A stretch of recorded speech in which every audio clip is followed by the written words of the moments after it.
பெண் பிள்ளை பிறந்து விட்டதா? ஐயோ என உலகில் எனக்கு பெண் பிள்ளை பிறந்து விட்டால் ஐயா என குறித்தவன் நீ. வழி என்றால் என்னவென்றே தெரியாமல் வளர்த்தாய் நீ. கல்வியை கற்பிப்பது ஆசிரியர், ஆனால் வாழ்க்கையை கற்பிப்பது நீ அல்லவா? 10 மாதம் உன்னை வயிற்றில் சுமந்து பெற்றெடுத்தால் உன் அன்னை, ஆனால் வாழ்நாள் முழுவதும் உன் மகளாக என் நெஞ்சில் சுமக்கிறேன் நான் உன்னை. இத்தனை செய்ததற்கு கைமாறாக என்ன நான் செய்ய போகிறேன் உனக்கு? எனது வெற்றியால் உன்னை மீண்டும் மீண்டும் பெருமை செய்வதை தவிர வேறு என்ன செய்ய தெரியும் எனக்கு?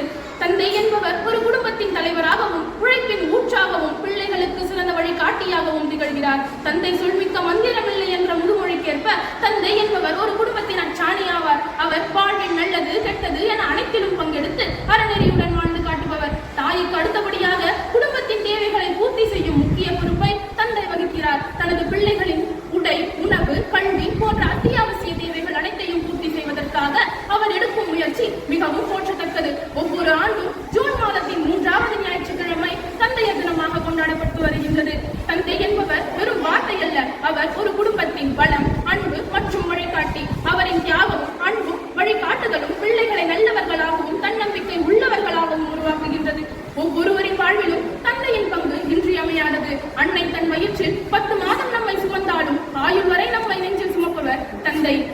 நம்மை இந்த உலகிற்கு கொண்டு வந்த அன்னை அவள் அறிமுகப்படுத்தும் முதல் VIP அப்பா. எட்டி உதைத்த கால்களை கட்டி அணைத்து முத்தமிட்டு பூரித்து போவார். தந்தை என்பவர் ஒரு குடும்பத்தை கட்டி எழுப்புகிறார். நாம் எழும் முன் வேலைக்கு சென்று நாம் தூங்கிய பின்பு வீடு திரும்பும் தன்னலமில்லா உள்ளம் தந்தை மட்டுமே.